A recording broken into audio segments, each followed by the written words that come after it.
어머니, 집에 계시면서 냉장고 좀 정리해 주세요. 냄새가 나서 열지를 못하겠어요. 가족여행 가자고 해놓고 저만 쏙 빼고 여행을 가는 아들과 며느리를 보면서 저는 손이 떨리고 심장이 쿵쿵 아려왔어요. 오랫동안 참아왔습니다. 저를 치매 환자로 만들려던 것도, 냄새 난다고 친구들 앞에서 조롱한 것도, 손주 생일에 저만 빼먹은 것도 참았습니다. 이제는 더 이상 참지 않을 거예요. 며느리는 지금 웃고 있지만 이제 곧 피눈물 흘릴 겁니다. 가난하고 능력 없는 국수집 할머니로만 알았던 제가 어떤 사람인지 똑똑히 보여줄 거예요. 사연 시작하기 전에 구독 버튼을 눌러주세요. 여러분의 오늘 하루가 조금 더 행복한 하루가 되실 거예요. 저는 충청남도 홍성읍에 살고 있는 72세 박순자라고 합니다. 지금부터 슬프지만 기가 막히고도 통쾌한 저의 인생 이야기를 들려드리려고 합니다. 42년 전 제가 30살에 남편과 함께 충남 홍성읍 중심가에서 작은 국수집을 시작했어요. 가게 이름은 순잔의 칼국수였습니다. 매일 새벽 4시면 일어나서 멸치와 다시마로 육수를 끓이고 밤 10시가 넘어서야 설거지를 마치던 날들이었죠. 손이 트고 허리가 끊어질 것 같았지만 손님들이 국수 한 그릇 드시고 맛있다고 해주실 때마다 힘이 났습니다. 여름엔 더위에 땀을 뻘뻘 흘리며 콩국수를 만들고 겨울엔 추운 새벽에 김치를 썰었어요. 그렇게 하루하루 악착같이 모은 돈으로 아들 민수를 키웠습니다. 민수는 공부를 잘했어요. 우리 민수가 서울에 있는 대학교에 합격하는 날, 그때 제가 얼마나 기뻤는지 모릅니다. 하지만 민수는 제가 밀가루 반죽하고 설거지하는 모습만 보고 자랐어요. 친구들이 놀러 오면 국수집 냄새 난다고 놀림을 받았고 부모님이 뭐 하시냐는 질문에 대답을 망설이곤 했죠. 당연히 시골 국수집 엄마가 부끄러웠겠습니다. 시간이 흐르고 민수가 서울로 대학 간 직후 저는 남편과 함께 큰 결심을 했습니다. 30년 동안 국수 한 그릇, 만두 한 접시 팔아서 모아둔 돈이 5억 원쯤 됐어요. 거기다 홍성 외곽에 몰래 사둔 땅이 있었습니다. 시어머니한테 물려받은 땅인데 아무도 몰랐죠. 그 땅을 12억 원에 팔았어요. 그래서 남편과 상의해서 서울 강남구 대치동에 작은 상가 건물을 샀습니다. 17억 원짜리였어요. 그게 시작이었습니다. 2000년대 초반 부동산 경기가 좋아지면서 그 건물 가격이 30억 원까지 치솟았어요. 저는 그걸 팔아서 강남대로에 있는 더 큰 건물을 샀죠. 그렇게 25년을 굴리고 또 굴려서 지금은 강남대로의 빌딩 세 채와 강남구 역삼동에 오피스텔 2개 동을 가진 건물주가 됐습니다. 빌딩과 오피스텔을 합치면 420억 원이고 현금이 120억 원 있어요. 총 자산으로 따지면 540억 원입니다. 하지만 아들 민수는 그걸 전혀 몰랐습니다. 저는 일부러 말하지 않았어요. 민수가 스스로 성장하길 바랐거든요. 민수는 대학 졸업 후 중견기업에 취직해서 과장까지 올라갔습니다. 그리고 8년 전에 며느리 지은이를 만나 결혼했어요.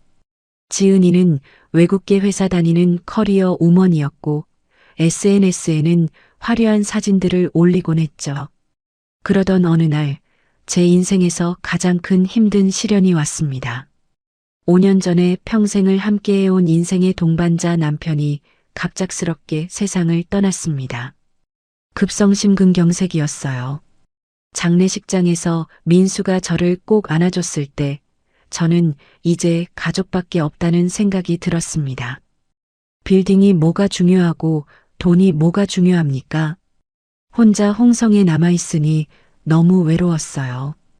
밤마다 남편 생각에 잠을 설쳤고 국수집도 문을 닫았습니다. 그래서 3년 전 아들 내외가 사는 서울 송파구 잠실로 올라갔어요.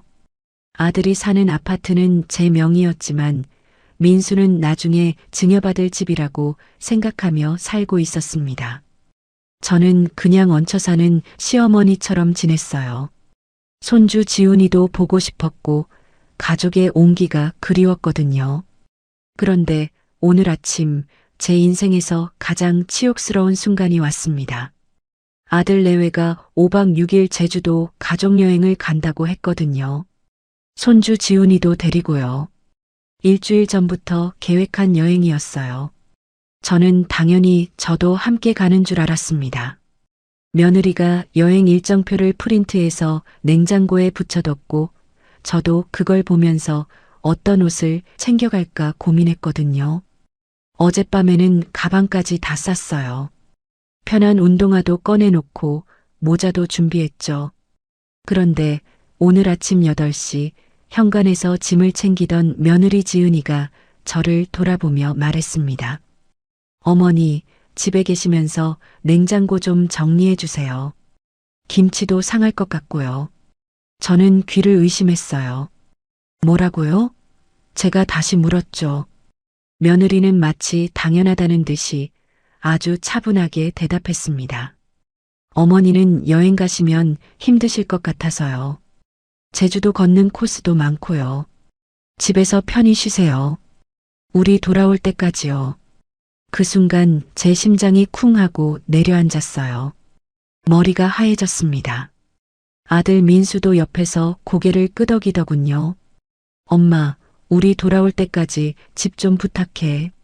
냉장고 음식 버리지 말고 정리만 해놓고 택배 오면 받아주고. 민수의 목소리는 무심했어요.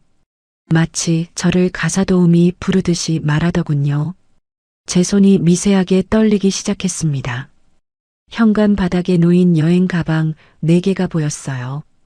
큰 가방, 중간 가방, 지훈이 캐릭터 가방, 그리고 며느리 화장품 가방.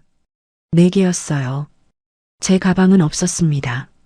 손주 지훈이가 제 손을 잡고 물었어요. 할머니 안 가요? 할머니도 같이 가요. 지훈이 목소리에 제 눈시울이 뜨거워졌습니다. 하지만 며느리가 재빨리 지훈이 손을 잡아당기며 말했어요. 할머니는 집에서 쉬고 싶대. 우리끼리 가자. 아들은 저를 한번 쳐다보더니 고개를 돌렸습니다. 그리고는 가방을 들고 현관문을 열었어요. 쾅! 현관문이 닫혔습니다. 빈집의 정적이 저를 집어삼켰어요. 저는 그 자리에 우두커니 서 있었습니다. 얼마나 시간이 흘렀을까요? 저는 현관 거울에 비친 제 모습을 봤어요. 20년 된 낡은 카디건, 색이 바랜 면바지, 머리는 파마한 지 2달이 넘어 부스스했죠. 며느리는 명품 가방을 들고 있었고 아들은 새 운동화를 신고 있었습니다. 그들의 여행 가방 4개와 제가 어젯밤 싸둔 가방 1개의 대비가 제 눈에 선명하게 들어왔어요. 저는 가사도우미가 된 겁니다. 냉장고나 정리하고 택배나 받으라는. 제 눈에서 뜨거운 게 올라왔지만 저는 울지 않았어요. 그 대신 주먹을 꽉 쥐었습니다. 손톱이 손바닥에 박히는 게 느껴졌죠.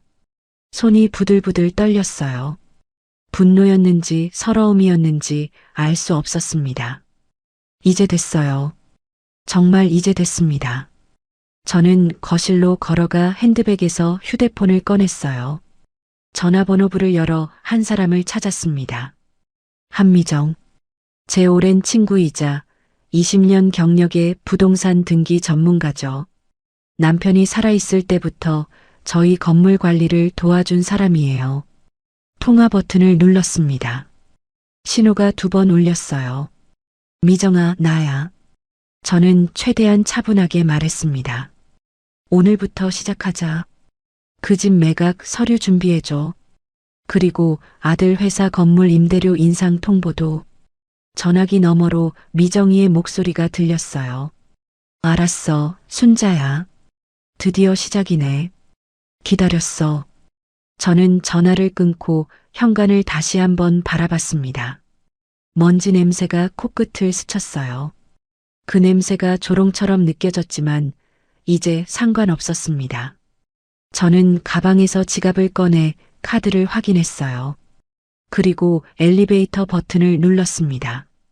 이제 제 인생 2막이 시작되는 겁니다. 며느리는 제가 어떤 사람인지 그때까지만 해도 전혀 모르고 있었죠. 3년 전 제가 서울로 올라왔을 때만 해도 이렇지 않았습니다. 아들 민수가 잠시력 근처 아파트 앞까지 차로 마중 나왔어요. 엄마, 이제 우리랑 같이 살자.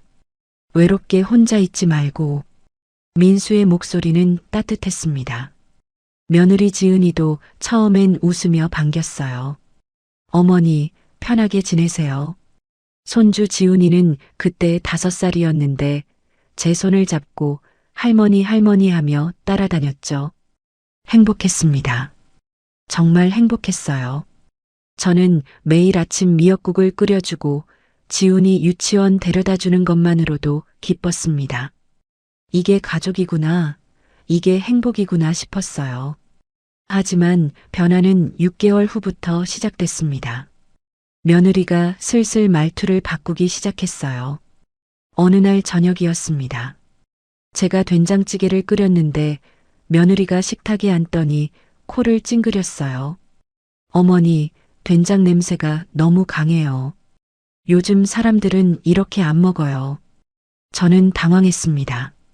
그래, 그럼 다음엔 좀 연하게 끓일게. 제가 말했죠. 그런데 며느리는 그게 끝이 아니었어요. 며칠 후에는 빨래를 개면서 말했습니다. 어머니, 빨래 개는 방식이 요즘 스타일이 아니에요. 이렇게 하면 옷이 구겨져요. 그리고 또 며칠 후에는 청소를 하는데 어머니 청소는 제가 할게요. 어머니가 하시면 구석구석 안 되더라고요. 하나하나가 작은 말이었지만 제 가슴에는 바늘처럼 꽂혔습니다.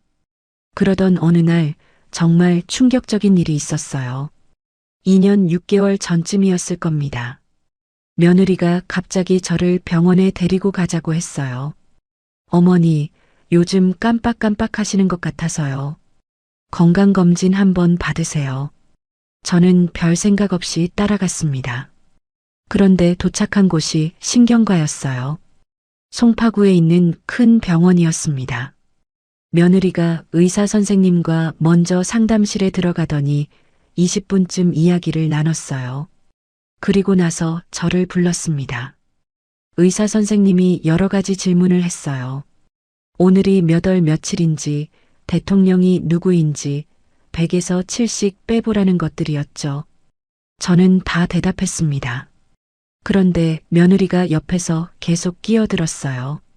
선생님, 어머니가 요즘 같은 말을 반복하세요. 그리고 약속도 자주 까먹으시고요. 저는 화가 치밀었습니다. 내가 언제 그랬어? 제가 따졌죠. 며느리는 그냥 웃으며 어머니가 모르실 뿐이에요. 라고 말했어요. 검사 결과가 나왔습니다. 의사 선생님이 말했어요.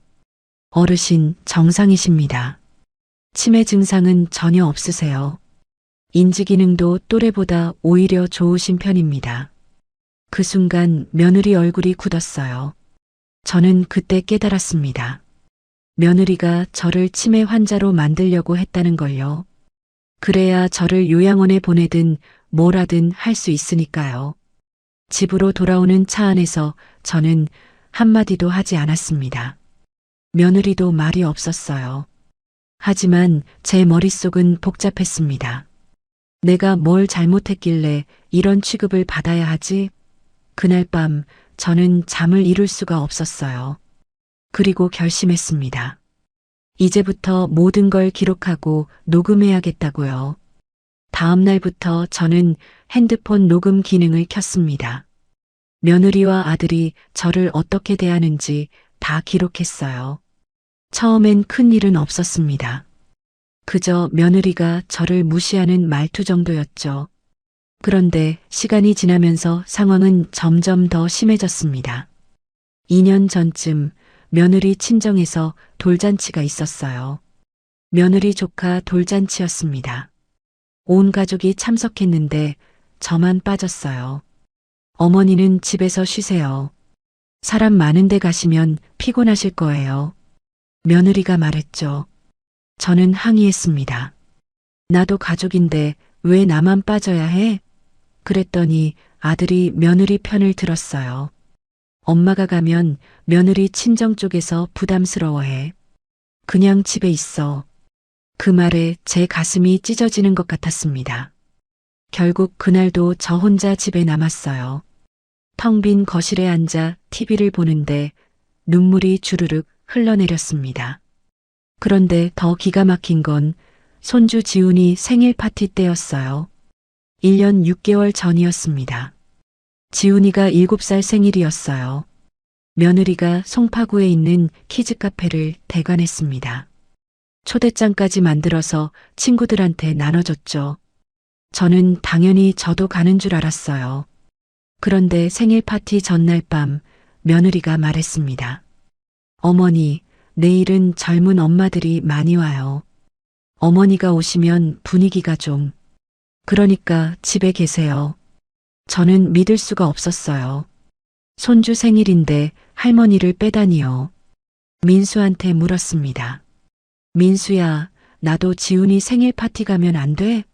그랬더니 민수는 대답도 제대로 안 하고 방으로 들어가 버렸어요. 다음 날 저는 집에서 혼자 지훈이 생일 미역국을 끓였습니다. 아무도 없는 식탁에 미역국을 놓고 앉아 있는데 핸드폰으로 며느리가 올린 SNS 사진이 보였어요. 지훈이가 케이크 앞에서 웃고 있고 며느리 친정 엄마가 옆에서 손주를 안고 있었습니다.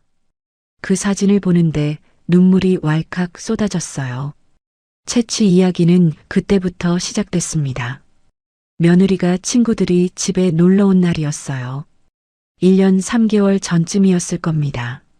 며느리 대학 동창 3명이 와서 거실에서 수다를 떨고 있었어요. 저는 부엌에서 과일을 깎아서 내왔습니다. 그런데 제가 나가자마자 며느리가 친구들한테 속삭이는 소리가 들렸어요. 거실 문이 반쯤 열려 있었거든요. 우리 시어머니 좀 그래. 나이 드니까 냄새가 좀 나. 그 말에 친구들이 웃었습니다. 키득키득 웃음소리가 제 귀에 또렷하게 들렸어요. 에이, 그래도 착하시잖아. 한 친구가 말했어요. 그랬더니 며느리가 대답했습니다. 착한 게 아니라 그냥 순한 거지. 아무것도 모르시니까. 저는 그 자리에서 얼어붙었습니다. 손에 들고 있던 과일 접시가 덜덜 떨렸어요. 저는 조용히 부엌으로 돌아와 문을 닫았습니다. 그리고 핸드폰 녹음을 확인했어요. 다행히 다 녹음돼 있었습니다. 그날 이후로 며느리는 더 대놓고 저를 무시했습니다. 명절 때도 마찬가지였어요. 1년 전 추석 때였습니다. 저는 당연히 민수네 가족과 함께 차례를 지낼 줄 알았어요. 그런데 며느리가 말했습니다. 어머니, 올해는 호텔 뷔페에서 외식하기로 했어요. 어머니는 집에서 편하게 계세요. 호텔 뷔페요? 명절인데요? 제가 되물었죠. 며느리는 빙그레 웃으며 대답했습니다. 요즘은 다들 이렇게 해요. 차례 지내는 거 힘드시잖아요. 그리고는 아들, 며느리, 지훈이 셋이서 옷을 차려입고 나갔어요. 저는 홀로 남아서 냉장고에 있던 나물을 꺼내 상을 차렸습니다. 혼자 절을 하며 먼저 간 우리 남편을 떠올렸어요. 여보, 내가 이렇게 살려고 서울까지 왔을까요? 그날 밤 제 베개는 눈물로 흠뻑 젖었습니다. 어느 날은 제가 지훈이한테 용돈 5만 원을 주려고 했어요. 그랬더니 며느리가 제 손을 탁 쳤습니다. 손등을 치는 소리가 쨍하고 울렸어요. 어머니, 애한테 돈 주지 마세요. 벌은 나빠져요. 제가 말했죠. 손주한테 용돈 주는 게 뭐가 잘못됐어? 그랬더니 며느리가 차갑게 대답했습니다. 어머니 돈은 어머니가 쓰세요. 우리 애는 제가 알아서 키울게요. 그 말에 제 가슴이 철렁 내려앉았어요. 그리고 며느리가 한마디 더 했습니다. 어머니, 솔직히 말하면요. 어머니가 국수집 하셨잖아요. 그 돈으로 뭘 하시겠어요? 우리가 알아서 할 테니까 신경 꺼도 돼요. 저는 그 순간 주먹을 꽉 쥐었습니다. 손톱이 손바닥에 박히는 게 느껴졌죠. 며느리의 SNS는 또 얼마나 화려했는지 모릅니다. 저는 가끔 며느리 SNS를 몰래 봤어요. 거기엔 행복한 가족 사진들 뿐이었습니다. 남편과 데이트하는 사진, 지훈이랑 놀이공원 간 사진, 명품 가방 산 인증 사진. 댓글에는 부러워요. 완벽한 가족이네요. 라는 말들이 가득했죠. 하지만 그 사진 어디에도 저는 없었습니다. 마치 저는 존재하지 않는 사람처럼요. 10개월 전쯤엔 더 심한 일이 있었습니다. 며느리가 회사 승진을 했어요. 대리에서 과장으로 올라갔죠. 그날 저녁 아들이 샴페인을 사왔습니다. 우리 와이프 승진 축하해. 민수가 신나서 말했어요. 며느리도 기분이 좋은지 웃고 있었죠. 저도 축하한다고 말했습니다. 그런데 며느리가 샴페인 잔을 3개만 꺼냈어요. 아들, 며느리, 지훈이 것. 제 것은 없었습니다. 저는 물었어요. 나는? 그랬더니 며느리가 대답했습니다. 어머니는 술 안 드시잖아요. 그냥 주스 드세요. 저는 술을 안 마시는 게 아니라 요즘 건강 때문에 줄이고 있었을 뿐이었어요. 하지만 며느리는 제가 축하 자리에 낄 자격이 없다고 생각하는 것 같았습니다. 저는 조용히 방으로 들어갔어요.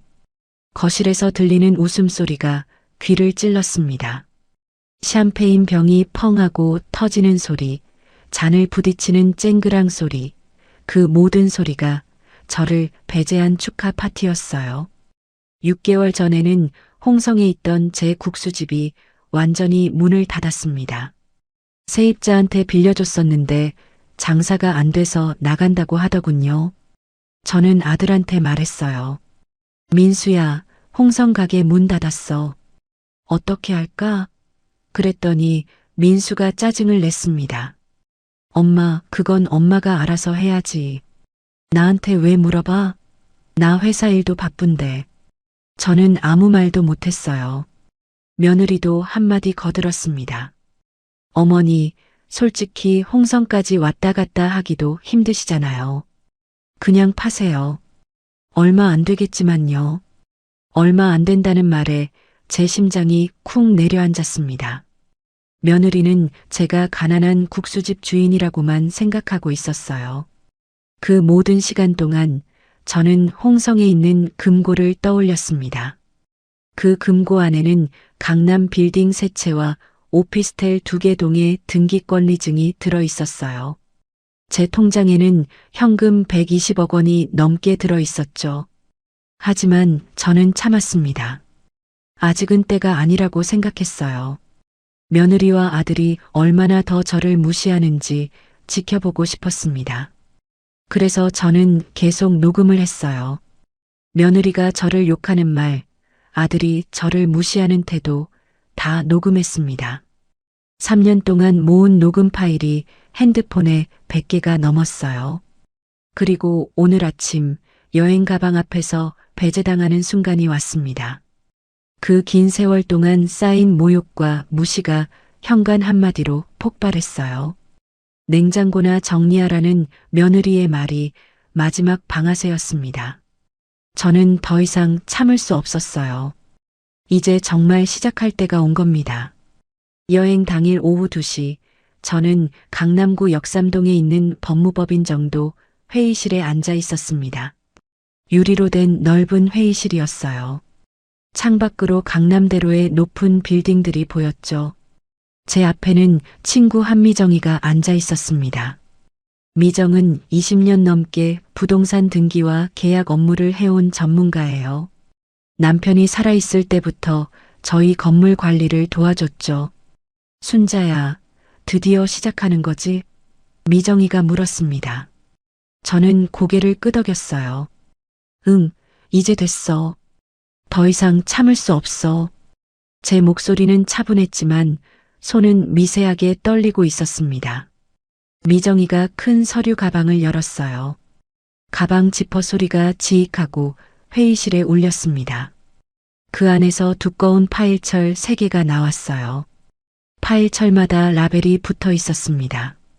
강남대로 빌딩 3개의 위치와 주소, 그리고 또 다른 파일 2개에는 역삼 오피스텔 1차, 역삼 오피스텔 2차라고 적혀 있었죠. 미정이가 첫 번째 파일을 펼쳤습니다. 서류 넘기는 바스락 소리가 들렸어요.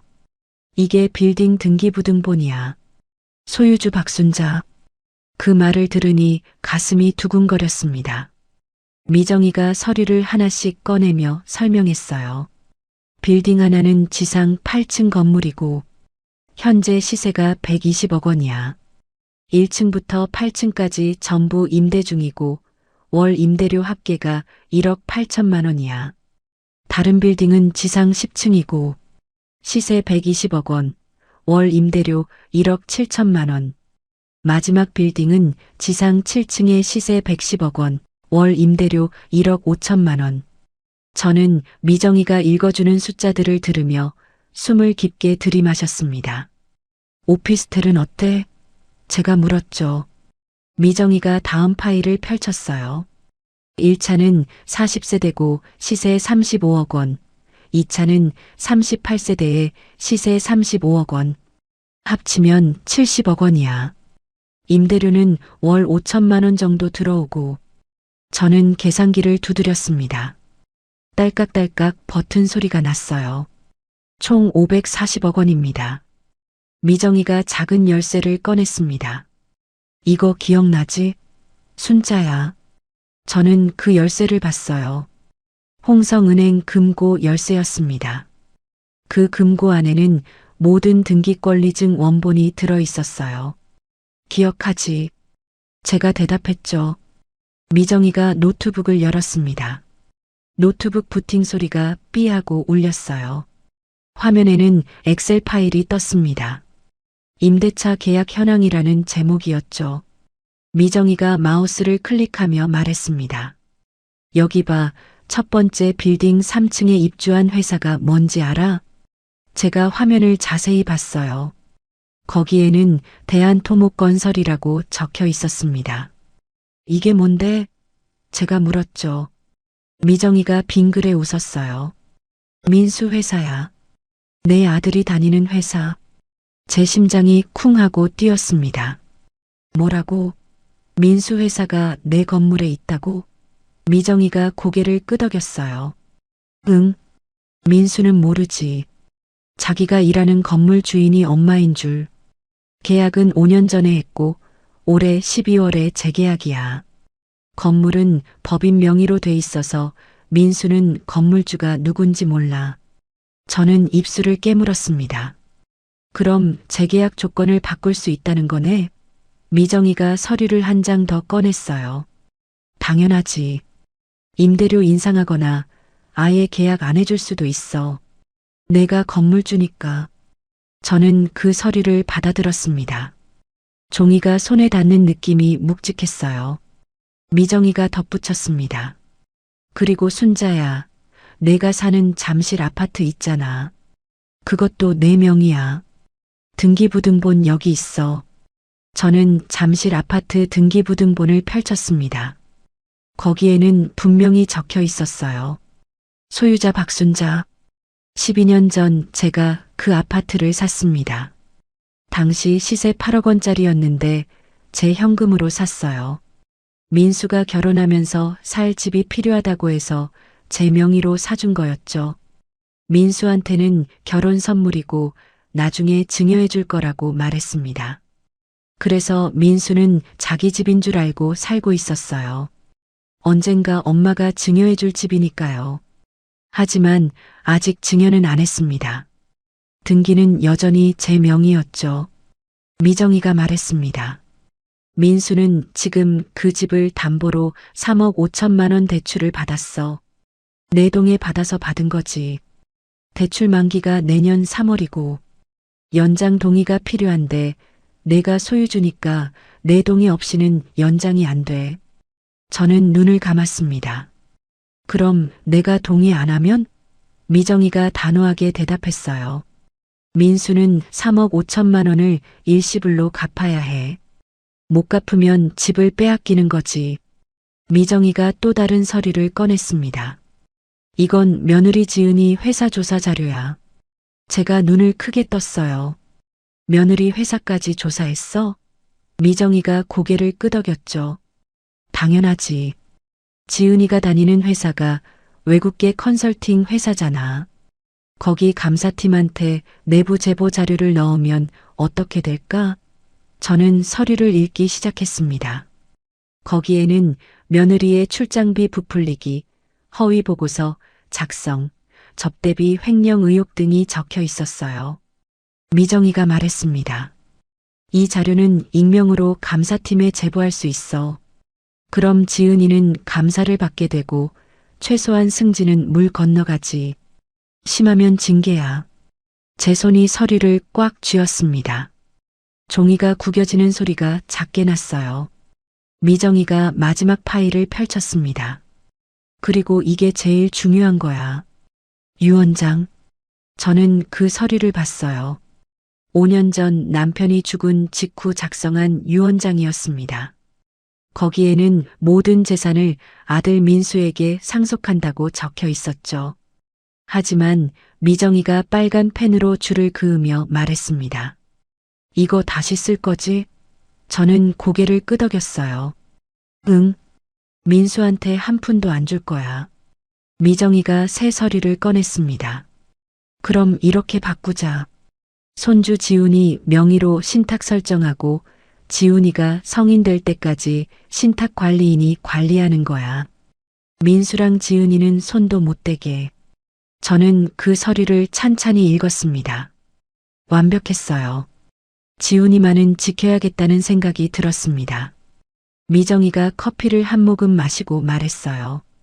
순자야, 너 정말 대단해. 42년 동안 이렇게 모았잖아. 저는 씁쓸하게 웃었습니다. 대단한 게 아니야. 그냥 악착같이 산 거지. 새벽에 일어나 국수 반죽하고 밤늦게까지 설거지하고 그렇게 모은 돈이야. 미정이가 제 손을 잡았어요. 이제 그 돈으로 내 존엄을 되찾는 거야. 복수가 아니라 존엄 회복이야. 저는 미정 손을 꽉 잡았습니다. 고마워, 미정아. 내가 없었으면 어떻게 했을까? 미정이가 웃으며 대답했어요. 우리 40년 친구잖아. 당연한 거지. 미정이가 달력을 펼쳤습니다. 그럼 일정 짜자. 민수네 가족 제주도 여행이 5박 6일이지? 돌아오는 게 언제야? 제가 계산했어요. 6일 후에요. 미정이가 달력에 표시하며 말했습니다. 좋아. 그럼 돌아온 다음 날부터 시작하자. 첫째, 며느리 회사 감사팀 제보. 둘째, 민수 회사 임대료 인상 통보. 셋째, 아파트 대출 연장 거부. 넷째, 퇴거 통보. 저는 미정이가 적는 걸 지켜봤습니다. 펜 끝이 종이 위를 사각사각 긋는 소리가 들렸어요. 마지막으로 유언장 변경하고 집 매각 준비. 이 순서로 가면 돼. 저는 고개를 끄덕였습니다. 알겠어. 시작하자. 미정이가 서류를 다시 가방에 넣으며 물었어요. 순자야, 후회 안 해? 저는 창밖을 바라봤습니다. 강남대로의 차들이 쌩쌩 지나가고 있었어요. 후회는 무슨. 3년 동안 참았잖아. 이제 더 이상 못 참아. 며느리가 나한테 뭐라고 했는지 알아? 냄새 난다고 했어. 친구들 앞에서. 그리고 민수는 여행에서 나를 빼버렸어. 냉장고나 정리하라고. 제 목소리가 떨렸습니다. 미정이가 제 어깨를 토닥였어요. 알아, 순자야. 그래서 이제 끝내는 거잖아. 저는 눈물을 닦았습니다. 그리고 일어서며 말했어요. 고마워, 미정아. 이제 진짜 시작이야. 회의실 문을 나서는데 미정이가 마지막으로 말했습니다. 순자야, 너는 피해자가 아니야. 너는 설계자야. 이제 복수는 감정이 아니라 구조의 전쟁이야. 저는 그 말을 가슴에 새겼습니다. 맞아요. 저는 더 이상 불쌍한 시어머니가 아니었습니다. 저는 540억 원 자산을 가진 건물주였고 아들 부부의 인생을 쥐락펴락할 수 있는 사람이었어요. 엘리베이터를 타고 내려가는데 거울에 비친 제 모습이 보였습니다. 낡은 카디건을 입고 있었지만 눈빛만큼은 달라져 있었어요. 이제 정말 시작입니다. 그렇게 6일이라는 시간이 흘렀습니다. 아들 가족이 제주도 여행에서 돌아온 날이었어요. 저녁 7시쯤 현관문이 덜컥 열리는 소리가 들렸습니다. 저는 거실 소파에 앉아 TV를 보고 있었죠. 다녀왔습니다. 며느리의 목소리가 들렸어요. 밝고 신나 있었습니다. 할머니, 손주 지훈이가 달려와 제 품에 안겼어요. 할머니 보고 싶었어요. 저는 지훈이를 꽉 안아줬습니다. 할머니도 보고 싶었어. 잘 놀다 왔어? 제가 물었죠. 지훈이가 고개를 끄덕이며 말했어요. 바다에서 수영하고 맛있는 거 많이 먹었어요. 저는 지훈이 머리를 쓰다듬었습니다. 그래, 잘 됐네. 아들 민수가 여행 가방을 끌고 들어왔어요. 엄마, 집 잘 지켰어? 냉장고 정리했고? 저는 고개를 끄덕였습니다. 응, 다 했어. 민수는 대답도 제대로 안 하고 방으로 들어갔어요. 며느리는 주방으로 가서 냉장고를 열어봤습니다.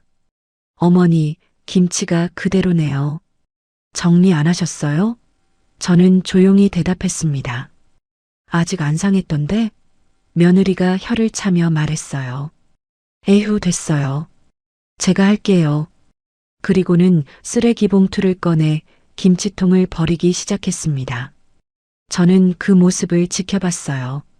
손이 부들부들 떨렸지만 참았습니다. 이제 곧 시작될 테니까요. 다음 날 아침 저는 일찍 집을 나섰습니다. 아무에게도 말하지 않았어요. 강남구 역삼동 법무법인으로 향했습니다. 지하철을 타고 가는데 가슴이 두근거렸어요. 오늘부터 진짜 시작이구나. 법무법인에 도착하니 미정이가 이미 와 있었습니다. 순자야, 왔어? 준비 다 됐어. 미정이가 말했어요. 저는 회의실 의자에 앉았습니다. 미정이가 서류 뭉치를 꺼냈어요. 두둑한 서류철이 탁 하고 책상에 놓이는 소리가 났습니다.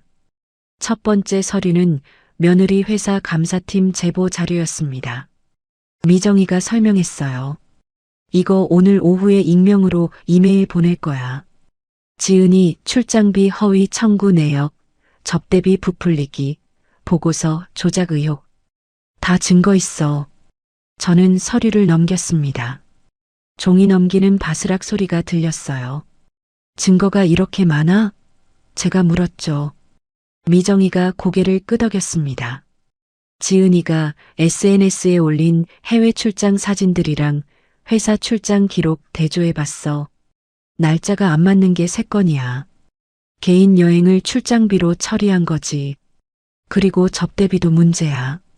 실제로는 친구들이랑 먹은 건데 거래처 접대라고 허위 보고했어. 저는 입술을 깨물었습니다. 얼마나 많이 속였을까? 미정이가 계산기를 두드렸어요. 딸깍딸깍 소리가 났습니다. 대충 계산해도 2천만 원은 넘어. 회사 입장에선 횡령이지. 두 번째 서류는 민수회사 건물 임대료 인상 통보서였습니다.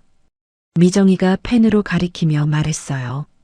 현재 월 임대료가 1,200만 원이야. 이걸 1,800만 원으로 올리는 거야. 50% 인상. 제 눈이 커졌습니다. 50%나? 그럼 민수회사가 감당할 수 있을까? 미정이가 어깨를 으쓱했어요. 그건 민수회사 문제지. 계약 만료됐으니까 재계약 조건은 건물주 마음이야. 싫으면 나가면 되고. 저는 서류를 들여다봤습니다. 거기에는 12월 1일부로 계약 만료, 재계약 희망 시 신규 조건 적용이라고 적혀 있었어요. 민수는 이걸 알면 어떤 반응을 보일까요? 미정이가 말했습니다. 당황하겠지. 그리고 건물주가 누군지 알아보려고 할 거야. 하지만 법인 명의로 돼 있으니까 내가 주인인 줄은 모를 거야. 아직은. 세 번째 서류는 아파트 대출 연장 거부 통지서였습니다. 저는 그 서류를 펼쳤어요. 미정이가 설명했습니다. 민수 대출 만기가 내년 3월 15일이야. 은행에서 연장 신청을 받는데 내가 소유주니까 내 동의가 필요해. 이 서류는 내가 동의 안 한다는 거야. 저는 서류를 읽었습니다. 대출 잔액 3억 5천만 원, 연장 불가, 만기일까지 전액 상환 요구. 글자 하나하나가 눈에 박혔어요. 민수가 3억 5천만 원을 어떻게 구하지? 제가 물었습니다. 미정이가 단호하게 대답했어요. 그건 민수가 알아서 해야지. 자기 빚이잖아. 못 구하면 집이 경매로 넘어가는 거고. 저는 숨을 깊게 들이마셨습니다. 가슴이 답답했어요. 하지만 돌이킬 수 없었습니다. 네 번째 서류는 퇴거 통보서였습니다. 미정이가 말했어요. 이건 제일 마지막에 쓸 거야. 집 소유주가 너니까 너는 언제든지 퇴거 요구할 수 있어. 법적으로 3개월 전에 통보하면 돼. 저는 서류를 받습니다. 거기에는 퇴거 요구 사유, 퇴거 기한, 법적 근거가 빽빽하게 적혀 있었어요. 이걸 민수한테 주면? 제가 물었죠. 미정이가 대답했습니다. 민수는 충격받겠지. 증여받을 집인 줄 알았는데 아직 내 명의였다는 걸 알게 되니까. 그리고 나가야 한다는 걸 알게 되면 공황 상태가 될 거야. 저는 서류를 내려놨습니다. 손이 떨렸어요. 미정이가 마지막 서류를 꺼냈습니다. 이게 제일 중요해. 유언장 변경 서류야. 저는 새 유언장을 펼쳤어요. 거기에는 이렇게 적혀 있었습니다. 모든 재산을 손자 박지훈 명의 신탁으로 설정함. 신탁 관리인은 한미정. 박지훈이 만 30세가 될 때까지 신탁 관리인이 정권 행사. 박민수와 김지은은 상속에서 제외함. 저는 그 문장을 여러 번 읽었습니다. 민수를 완전히 배제하는 거였어요. 미정이가 말했습니다. 순자야, 이게 맞아. 민수는 너를 엄마로 대접 안 했잖아. 그럼 너도 민수를 아들로 대할 필요 없어. 대신 지훈이는 지켜야지. 지훈이는 착한 아이잖아. 저는 고개를 끄덕였습니다. 맞아. 지훈이는 지켜야 해. 미정이가 펜을 꺼내 건넸어요. 여기 서명해. 저는 펜을 받았습니다. 손이 떨렸지만 꾹 눌러 서명했어요. 박순자. 제 이름이 또박또박 적혔습니다. 잉크가 마르는 동안 저는 눈을 감았어요. 남편이 떠올랐습니다. 여보, 내가 잘하는 거 맞죠? 민수가 저를 이렇게 대하는데 제가 참아야 할까요? 남편이 살아있었다면 뭐라고 했을까요? 아마도 이렇게 말했을 거예요. 순자야, 내 인생이야. 내가 결정해. 저는 눈을 떴습니다. 미정이가 서류를 봉투에 넣으며 말했어요. 이제 공증만 받으면 끝이야. 내일 공증 사무소 가자. 저는 가방에서 또 다른 서류를 꺼냈습니다. 집 매각 서류였어요. 미정이가 그걸 보더니 놀라며 물었습니다. 순자야, 진짜 집까지 팔 거야? 저는 고개를 끄덕였습니다. 응, 다 정리할 거야. 그리고 나는 여행 갈 거야. 혼자. 미정이가 제 손을 잡았어요. 어디로 갈 건데? 저는 창밖을 바라봤습니다. 유럽으로 갈 거야. 프랑스 파리, 이탈리아, 로마, 그리고 영국 런던까지. 남편이랑 가려고 했던 곳들이었거든. 미정이가 눈시울을 붉혔습니다. 순자야, 넌 정말 강해. 저는 쓸쓸하게 웃었어요. 강한 게 아니야. 그냥 더 이상 약하게 살고 싶지 않은 거야. 미정이가 달력을 다시 펼쳤습니다. 그럼 일정대로 가자. 오늘 오후 3시에 지은이 회사 감사팀한테 제보 이메일 보낼게. 내일은 민수 회사한테 임대료 인상 통보. 모레는 은행에 대출 연장 거부 통지. 그리고 일주일 후에 퇴거 통보. 저는 메모하며 들었습니다.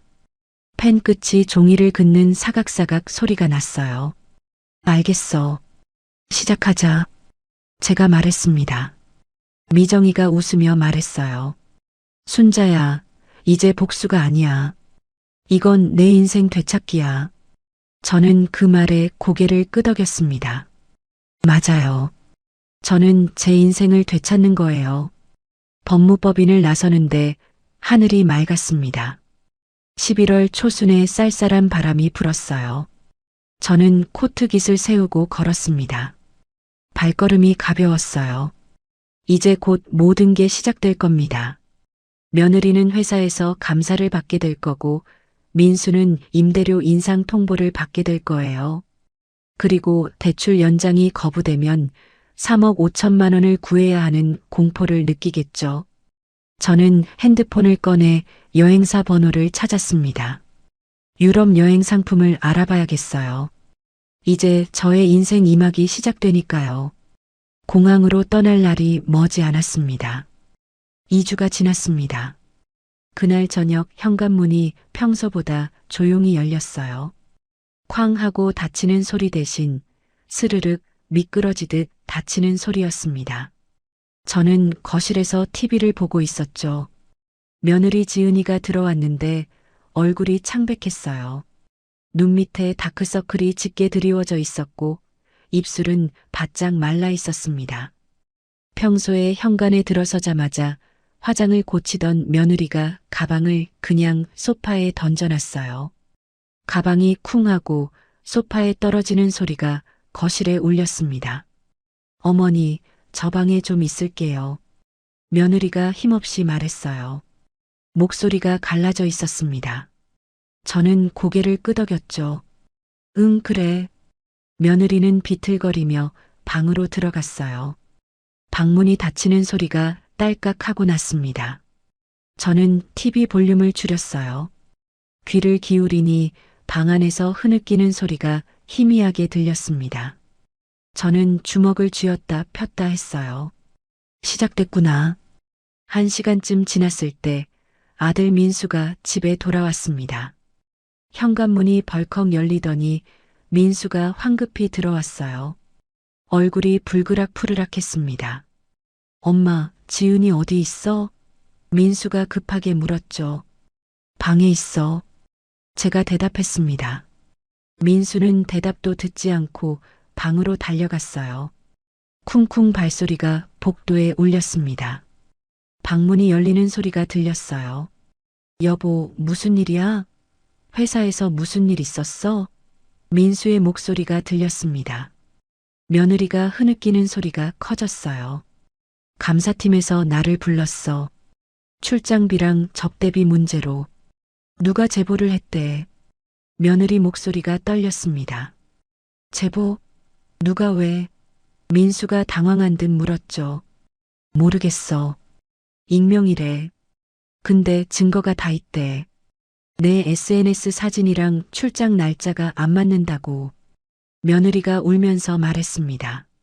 저는 거실 소파에 앉아 그 소리를 들었어요. 가슴이 두근거렸습니다.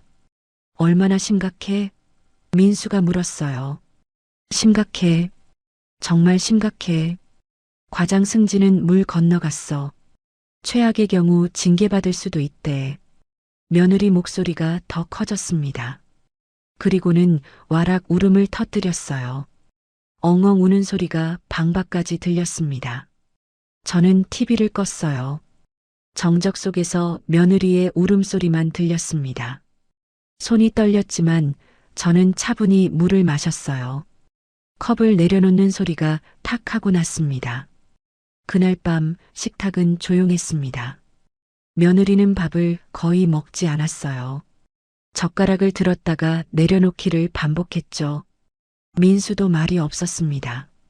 지훈이만 할머니, 엄마가 왜 울어요? 하고 물었어요. 저는 지훈이 머리를 쓰다듬으며 말했습니다. 엄마가 좀 피곤하신가 봐. 지훈아, 밥 많이 먹어. 지훈이는 고개를 끄덕이며 밥을 먹었어요.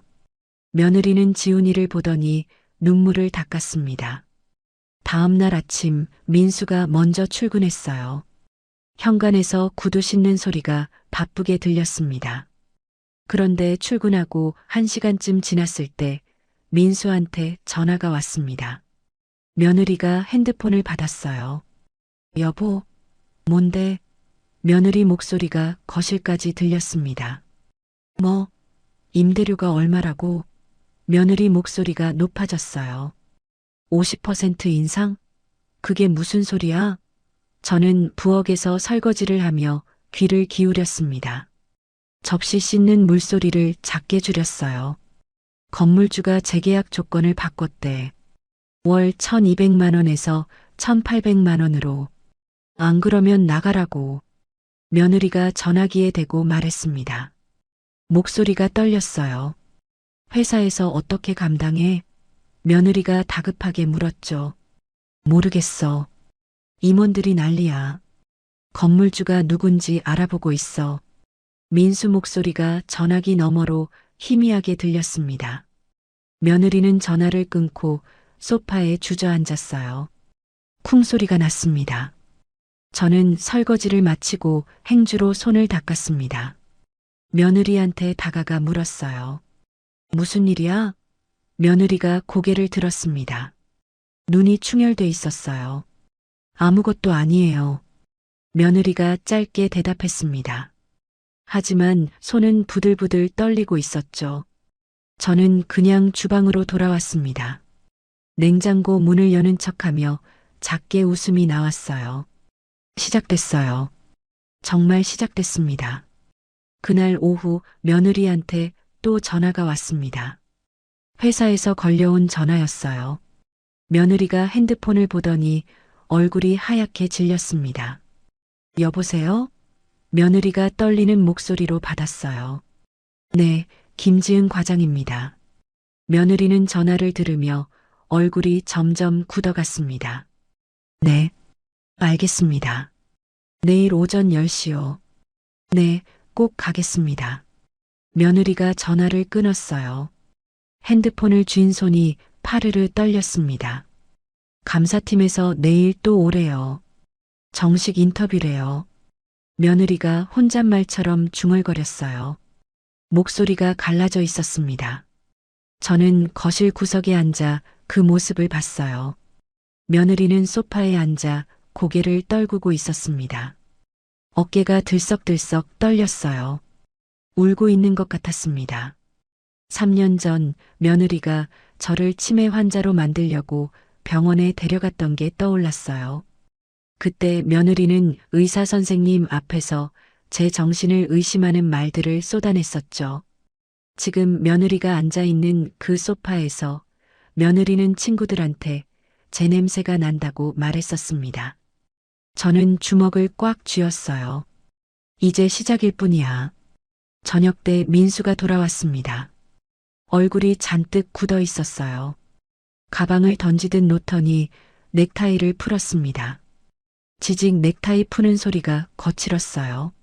엄마, 오늘 회사에서 큰일 났어. 민수가 말했습니다. 무슨 일인데? 제가 물었죠. 건물 임대료가 갑자기 50%나 올랐어. 회사에서 건물주 만나려고 했는데 법인 명의로 돼 있어서 누군지 모르겠대. 민수가 소파에 털썩 앉으며 말했어요. 그래서 어떻게 하려고? 제가 다시 물었습니다. 모르겠어. 회사에서 다른 건물 알아보고 있어. 근데 이사 비용도 만만치 않고. 민수가 한숨을 쉬었어요. 휴하는 소리가 길게 이어졌습니다. 며느리가 방에서 나왔어요. 눈이 퉁퉁 부어 있었습니다. 여보, 나 내일 감사팀 인터뷰 있어. 며느리가 떨리는 목소리로 말했죠. 민수가 며느리를 봤어요. 괜찮아? 걱정되는 목소리였습니다. 며느리가 고개를 저었어요. 안 괜찮아. 전혀 안 괜찮아. 승진은 이미 물 건너갔고 징계받을 수도 있어. 며느리 목소리가 갈라졌습니다. 민수가 며느리를 안아줬어요. 둘은 거실 한가운데서 껴안고 있었습니다. 저는 그 모습을 지켜봤어요. 가슴 한편이 아팠지만 동시에 시원했습니다. 그날 밤 며느리 방에서 소리가 들렸어요. 저는 잠을 자려고 누워 있었는데 방 너머로 며느리 목소리가 들렸습니다. 내가 뭘 잘못했다고 이런 일이 생기는 거야? 며느리가 울면서 말했어요. 진짜 억울해. 다른 사람들도 다 그렇게 해. 나만 걸린 거야. 며느리 목소리가 점점 커졌습니다. 민수가 진정시키는 소리가 들렸어요. 알아. 진정해. 우리 어떻게든 해결하자. 민수 목소리도 지쳐 있었습니다. 저는 이불을 머리까지 덮었어요. 하지만 소리는 계속 들렸습니다. 며느리가 흐느끼는 소리, 민수가 한숨 쉬는 소리. 저는 눈을 감았습니다. 남편이 떠올랐어요. 여보, 제가 너무 잔인한 걸까요? 하지만 저는 3년 동안 참았어요. 며느리가 저를 치매 환자 만들려고 했고, 냄새 난다고 놀렸고, 여행에서 배제했잖아요. 저는 이불 속에서 주먹을 쥐었습니다. 이제 시작일 뿐이에요. 다음 날 오전 며느리가 출근 준비를 했습니다. 평소와 달리 화장을 진하게 했어요.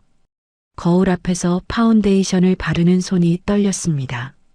립스틱을 바르다가 손이 미끄러져 잘못 칠했어요. 휴지로 닦는 소리가 거칠었습니다. 며느리는 옷장에서 정장을 꺼냈어요. 평소 입던 화려한 옷이 아니라 검은색 정장이었습니다. 어머니, 다녀올게요. 며느리가 힘없이 말했어요. 저는 고개를 끄덕였죠. 응, 다녀와. 며느리는 현관문을 나섰습니다. 문 닫히는 소리가 쿵 하고 무겁게 울렸어요. 점심때쯤 민수한테서 전화가 왔습니다. 엄마, 나 오늘 늦을 것 같아. 회사에서 건물 문제로 회의가 길어져. 민수 목소리가 지쳐 있었어요. 알았어. 제가 짧게 대답했습니다. 전화를 끊고 저는 창밖을 바라봤어요. 11월 중순의 하늘은 잔뜩 흐려 있었습니다. 비가 올 것 같았어요. 며느리는 지금쯤 감사팀 앞에 앉아 있겠죠. SNS에 올린 화려한 사진들이 거짓말이었다는 걸 밝혀야 하는 시간. 저는 핸드폰을 꺼내 미정이한테 문자를 보냈습니다. 미정아, 고마워. 잘 되고 있어. 문자 전송 소리가 슝 하고 났습니다. 저녁 7시가 넘어서 며느리가 돌아왔어요. 얼굴이 완전히 망가져 있었습니다. 화장이 번졌고 눈은 퉁퉁 부어 있었어요. 며느리는 말없이 방으로 들어갔습니다. 쿵 하고 방문이 닫혔어요. 1시간쯤 후 민수가 집에 왔습니다. 민수도 얼굴이 어두웠어요. 둘은 방에서 나오지 않았습니다. 저는 혼자 저녁을 먹었어요. 젓가락으로 밥을 뜨는 소리만 조용히 울렸습니다. 지훈이는 친구 집에서 자기로 했다고 아침에 말했었죠. 밤 10시쯤 며느리 방에서 다시 소리가 들렸습니다.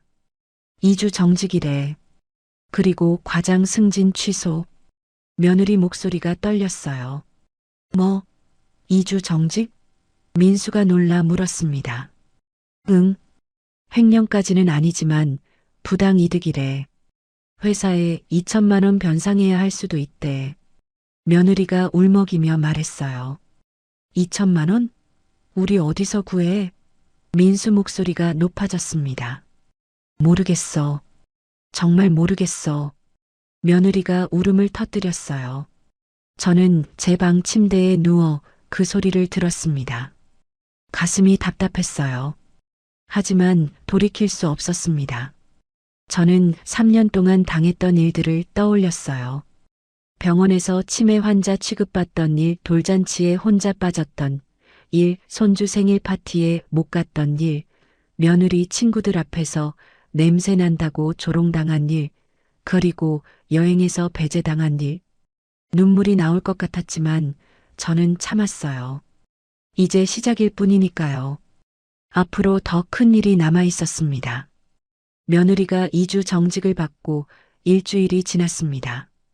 집안 분위기는 차갑게 식어 있었어요. 며느리는 매일 방에만 박혀 있었고 민수는 출근했다가 늦게 들어왔습니다. 그날 오후 민수한테 전화가 왔어요. 저는 마침 거실에 있었는데 민수 목소리가 핸드폰 너머로 떨리고 있었습니다. 엄마, 지금 집에 있어? 엄마, 나 지금 급한 일이 생겼어. 집에 갈게. 민수가 다급하게 말했어요.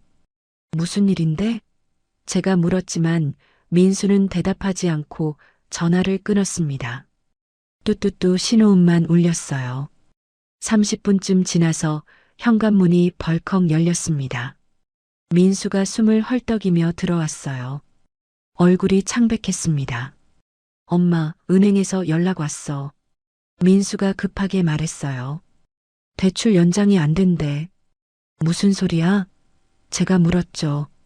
집 담보 대출 말이야. 내년 3월에 만기잖아. 그걸 연장하려고 했는데 집주인 동의가 필요하대. 근데 집주인이 동의 안 했대. 민수가 숨을 몰아쉬며 말했습니다. 저는 눈을 크게 떴어요. 집주인? 무슨 소리야? 이 집은 나중에 내 이름으로 넘어올 집 아니야? 민수가 서류를 펼쳤습니다.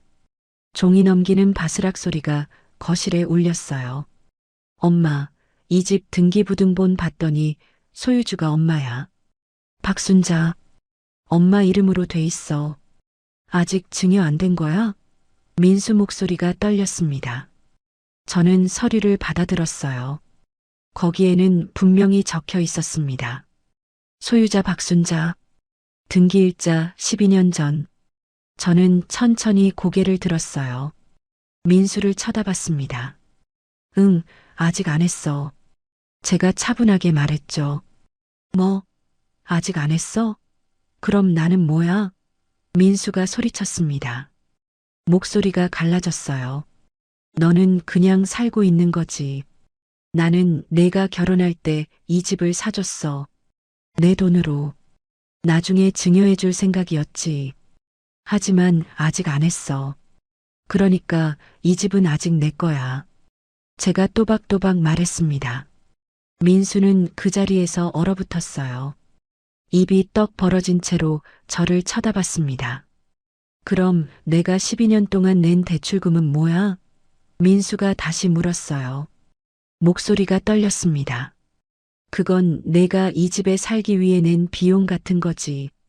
나는 내가 대출금 낼 수 있을 만큼만 빌려준 거고. 제가 말했습니다. 민수는 고개를 흔들었어요. 믿을 수가 없어. 나는 언젠가 이 집이 내 이름으로 넘어올 줄 알았어. 그런데 아직 엄마 명의였구나. 민수가 소파에 주저앉았습니다. 쿵 소리가 났어요. 은행에서 뭐래? 제가 물었습니다. 대출 연장이 안 된대. 소유주인 엄마가 동의 안 했대. 그래서 만기일인 내년 3월 15일까지 3억 5천만 원을 전부 갚아야 해. 못 갚으면 집이 경매로 넘어간대. 민수가 떨리는 목소리로 말했어요. 손이 부들부들 떨렸습니다. 3억 5천만 원? 내가 어디서 그 돈을 구해?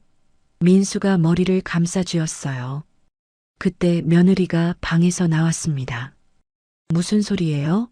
며느리가 물었어요. 얼굴이 창백했습니다. 민수가 며느리를 봤어요.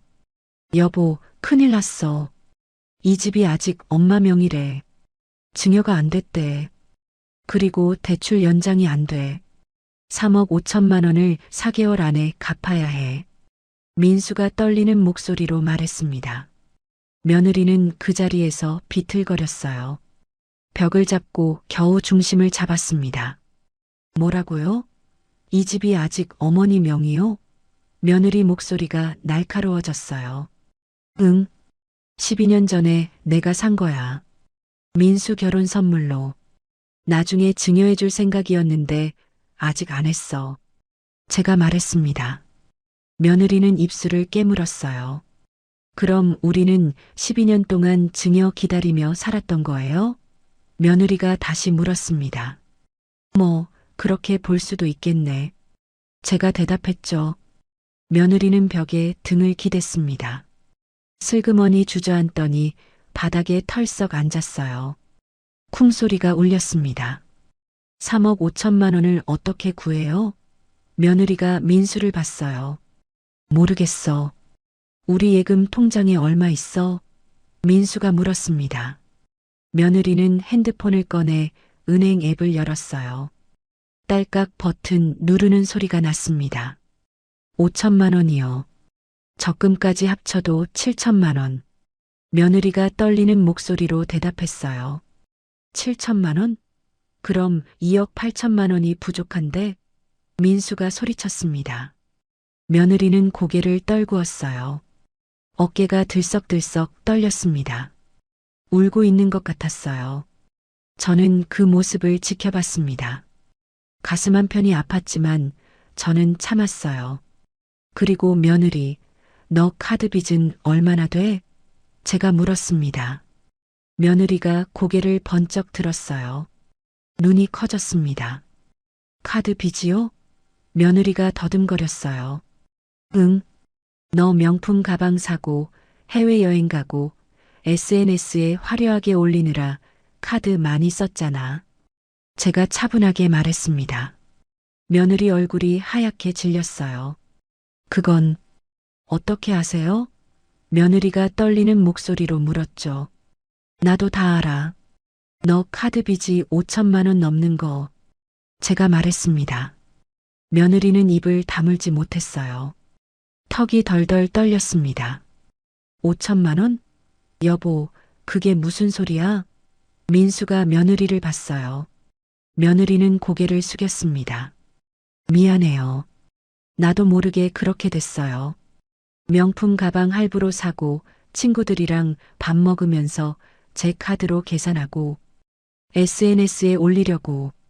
며느리가 울먹이며 말했어요. 민수는 머리를 감싸쥐었습니다. 그럼 우리 빚이 총 4억 원이 넘는다는 거잖아. 민수 목소리가 갈라졌어요. 저는 자리에서 일어났습니다. 그리고 제 방으로 가서 서류 봉투를 하나 가져왔어요. 거실로 돌아와 민수 앞에 놓았습니다. 탁 소리가 났어요. 이게 뭐예요? 민수가 물었습니다. 퇴거 통보서야. 제가 대답했죠. 민수는 봉투를 열었어요. 지직 소리가 났습니다. 서류를 꺼내 읽기 시작했어요. 퇴거 통보. 3개월 안에 나가라고. 민수 목소리가 떨렸습니다. 응. 이 집은 내 거니까 너희한테 나가라고 할 수 있어. 법적으로 3개월 전에 통보하면 되거든. 제가 차분하게 말했습니다. 며느리가 벌떡 일어났어요. 어머니, 이게 무슨 짓이에요? 며느리가 소리쳤습니다. 목소리가 날카로웠어요. 무슨 짓이냐고? 너희가 나한테 한 짓보다는 나은 것 같은데? 제가 또박또박 말했습니다. 며느리는 말문이 막혔어요. 입을 벙긋거렸지만 아무 말도 나오지 않았습니다. 민수가 서류를 보며 말했어요. 엄마, 우리가 뭘 잘못했어? 왜 이러는 거야? 민수 목소리가 간절했습니다. 뭘 잘못했냐고? 너희는 나를 사람 취급 안 했어. 며느리는 나를 치매 환자 만들려고 병원에 데려갔고 냄새 난다고 친구들 앞에서 조롱했어. 너는 나를 여행에서 배제하고 냉장고나 정리하라고 했지. 나는 너희한테 가사도우미였어. 제 목소리가 떨렸습니다. 민수는 아무 말도 하지 못했어요. 며느리는 바닥에 주저앉았습니다. 어머니, 죄송해요. 정말 죄송해요. 며느리가 울면서 말했어요. 하지만 저는 고개를 저었습니다. 이제 늦었어. 너희는 3개월 안에 이 집에서 나가야 해. 그리고 3억 5천만 원 대출금도 갚아야 하고. 제가 차갑게 말했습니다. 민수가 벌떡 일어났어요. 엄마, 우리 차라도 팔게. 그리고 명품 가방이랑 시계도 다 팔게. 그럼 돈 좀 모을 수 있어. 민수가 다급하게 말했습니다. 차는 얼마짜리야? 제가 물었죠. 5천만 원이요. 민수가 대답했어요. 명품 가방들이랑 시계 다 팔면 3천만 원쯤 돼요. 며느리가 흐느끼며 말했습니다. 그럼 합쳐봐야 8천만 원이네. 2억 원이 부족한데? 제가 차갑게 말했습니다. 민수는 다시 소파에 주저앉았어요. 손으로 얼굴을 감쌌습니다. 우리 어떡해? 민수가 중얼거렸어요. 며느리는 바닥에 앉아 엉엉 울었습니다. 울음소리가 거실에 울려 퍼졌어요. 저는 그 모습을 지켜봤습니다. 3년 전 며느리가 저를 치매 환자로 만들려던 그 병원 상담실이 떠올랐어요. 그때 며느리는 의사 선생님한테 제 정신을 의심하는 말들을 쏟아냈었죠. 1년 전 추석 때 혼자 집에 남아 상을 차리던 제 모습도 떠올랐습니다. 그리고 여행 가방 4개만 현관에 놓여 있고 제 가방은 없던 그날 아침. 엄마, 제발. 한 번만 용서해줘. 민수가 고개를 들었어요. 눈이 빨갛게 충혈돼 있었습니다. 용서? 너희가 나한테 용서를 구할 자격이 있어? 제가 물었습니다. 민수는 아무 말도 하지 못했어요. 며느리는 계속 울고 있었습니다. 어머니, 저희가 잘못했어요. 정말 잘못했어요. 며느리가 울면서 말했어요. 하지만 저는 고개를 저었습니다. 이미 늦었어. 너희는 3개월 후에 이 집을 나가. 제가 단호하게 말했습니다. 민수가 일어섰어요. 비틀거리며 제 앞으로 왔습니다. 엄마, 제발. 지훈이 생각해서라도. 지훈이는 여기서 학교 다니잖아. 민수가 애원했어요. 지훈이? 지훈이 걱정은 하지 마. 지훈이는 내가 따로 챙길 거야. 제가 말했습니다. 무슨 소리예요? 며느리가 고개를 번쩍 들었어요. 지훈이는 내 손주야. 너희가 망가뜨리게 둘 수 없어. 제가 차갑게 말했습니다. 그날 밤 민수 부부는 방에서 나오지 않았어요. 저는 거실에 홀로 앉아 있었습니다. 창밖으로 비가 내리기 시작했어요. 빗소리가 창문을 두드렸습니다. 똑똑똑 소리가 규칙적으로 울렸어요. 저는 핸드폰을 꺼내 미정이한테 문자를 보냈습니다. 미정아, 2단계 끝났어. 이제 마지막만 남았어. 문자 전송 소리가 슝 하고 났습니다. 다음 날 아침 민수가 양복을 차려입고 나왔어요. 얼굴이 헬쑥했습니다. 엄마, 나 은행 가볼게. 대출 상담 좀 받아볼게. 민수가 힘없이 말했어요. 알았어. 제가 짧게 대답했습니다. 며느리는 방에서 나오지 않았어요. 민수가 현관문을 나섰습니다. 문 닫히는 소리가 쿵 하고 무겁게 울렸어요. 저녁 때 민수가 돌아왔습니다. 얼굴이 잿빛이었어요. 안 돼. 어디서도 안 빌려줘. 내 신용으로는 2억 원도 어려워. 민수가 소파에 털썩 앉으며 말했어요. 며느리가 방에서 나왔습니다. 그럼 어떡해요? 며느리가 물었어요. 목소리가 떨렸습니다. 모르겠어. 정말 모르겠어. 민수가 머리를 감싸쥐었어요. 저는 부엌에서 저녁 준비를 하고 있었습니다. 칼로 물을 써는 소리가 도도독 울렸어요. 민수 부부의 절망스러운 대화가 귀에 들렸지만 저는 무덤덤하게 저녁을 준비했습니다. 냄비에서 국물 끓는 소리가 보글보글 났어요. 이제 마지막 단계만 남았습니다. 집을 팔고 저는 떠날 겁니다. 민수 부부가 어떻게 되든 이제 제 알바가 아니었어요. 3개월이 흘렀습니다. 퇴거 하루 전날이었어요. 저는 아침부터 짐을 정리하고 있었습니다. 제 방에 있던 옷가지들을 여행 가방에 넣었어요. 옷을 개는 바스락 소리가 조용히 울렸습니다. 창밖으로 2월의 차가운 바람이 불었어요. 내일이면 이 집을 떠납니다. 아니, 정확히는 민수 가족이 이 집을 떠나는 거죠. 이 집은 제 거니까요. 지난 3개월 동안 민수 부부는 온갖 방법을 동원했습니다. 친척들한테 돈을 빌리려고 했고 대출 상담을 수십 번 받았어요. 차를 팔았고 며느리 명품 가방도 다 팔았습니다. 하지만 중고라서 예상보다 적게 받았어요. 차는 5천만 원이 아니라 4천만 원, 명품들은 3천만 원이 아니라 2천만 원에 팔렸죠. 예금 7천만 원 합쳐서 모은 돈은 고작 1억 3천만 원이었어요. 2억 2천만 원이 부족했습니다. 결국 민수는 어제 제게 말했어요. 엄마, 우리 내일 나갈게. 짐 다 쌌어. 민수 목소리는 지쳐 있었습니다. 오후 3시쯤 인터폰 소리가 울렸습니다. 띵동. 저는 현관으로 갔어요. 인터폰 화면을 보니 민수와 며느리가 서 있었습니다. 문을 열었죠. 둘은 거실로 들어왔습니다. 며느리 눈은 퉁퉁 부어 있었고 민수는 얼굴이 헬쑥했어요. 앉아. 제가 말했습니다. 둘은 소파에 앉았어요. 쿵 소리가 났습니다. 어머니. 며느리가 입을 열었어요. 목소리가 떨렸습니다. 정말 죄송합니다. 제가 잘못했어요. 며느리가 고개를 숙였어요. 어깨가 들썩들썩 떨렸습니다. 저는 며느리를 쳐다봤어요. 무슨 말을 하고 싶은 거야? 제가 물었습니다. 용서해 주세요. 제발 한 번만 용서해 주세요. 우리 지훈이 생각해서라도. 며느리가 울면서 말했어요. 눈물이 뺨을 타고 주르륵 흘러내렸습니다.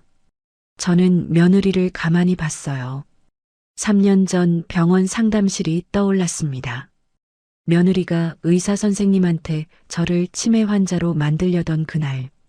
1년 3개월 전 며느리가 친구들한테 제 냄새가 난다고 조롱하던 그날. 그리고 여행 가방 4개만 놓여있던 그날 아침. 용서? 너는 나한테 용서받을 자격이 있어? 제가 차갑게 물었습니다. 며느리는 바닥에 무릎을 꿇었습니다. 쿵 소리가 거실에 울렸어요. 어머니, 제발이요. 저 정말 반성하고 있어요. 다시는 그러지 않을게요. 며느리가 손을 모으며 빌었습니다.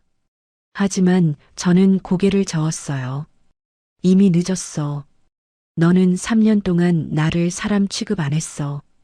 이제 와서 무슨 용서야? 제가 말했습니다. 민수가 일어났어요. 엄마, 나도 잘못했어.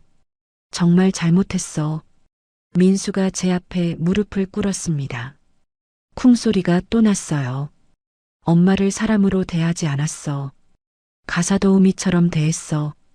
여행도 빼고. 미안해, 엄마. 정말 미안해. 민수 목소리가 갈라졌습니다. 눈물이 뚝뚝 떨어졌어요. 저는 민수를 내려다봤습니다. 제 아들이 제 앞에 무릎 꿇고 울고 있었어요. 가슴 한편이 무너져 내렸습니다. 하지만 저는 감정을 눌렀어요. 주먹을 꽉 쥐었습니다. 손톱이 손바닥에 박혔어요. 일어나. 제가 차갑게 말했습니다.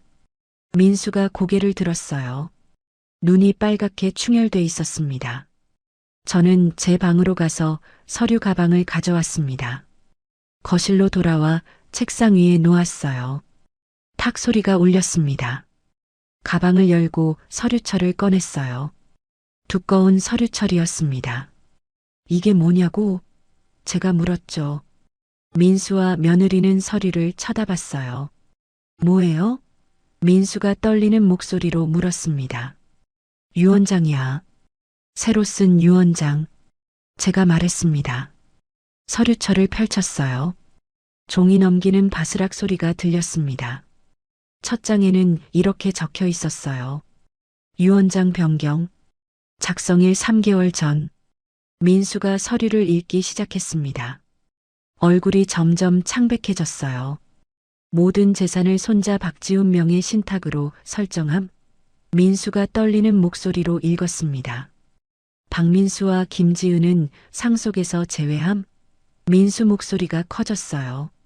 엄마, 이게 무슨 소리야? 며느리도 서류를 봤습니다.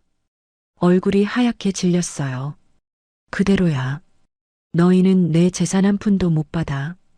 빌딩 3채, 오피스텔 2개 동, 현금. 다 지훈이한테 가. 지훈이가 30살 될 때까지는 신탁관리인이 관리하고. 제가 또박또박 말했습니다. 민수는 서류를 떨어뜨렸어요. 서류가 바닥에 펄럭이며 떨어졌습니다. 엄마, 그럼 우리는? 민수가 물었어요. 너희는 아무것도 못 받아. 너희가 나를 어떻게 대했는지 기억해. 나는 너희한테 투명인간이었어. 가사도우미였어. 이제 너희는 스스로 살아가. 제가 차갑게 말했습니다. 며느리는 바닥에 주저앉았어요. 쿵 소리가 났습니다. 어머니, 그럼 우리는 어떻게 살아요? 며느리가 울면서 물었어요. 그건 너희가 알아서 해. 나는 이제 떠날 거야. 제가 말했습니다. 가방에서 여권과 항공권을 꺼냈어요. 탁 소리를 내며 책상 위에 놓았습니다. 나도 이제 여행 좀 다녀보려고 유럽으로 3개월 동안 프랑스 파리, 이탈리아, 로마, 손흥민 축구 보러 영국까지 남편이랑 가려고 했던 곳들이야. 제가 말했어요. 민수가 여권을 받습니다. 엄마, 혼자 가는 거야? 민수 목소리가 떨렸어요. 응, 혼자 가.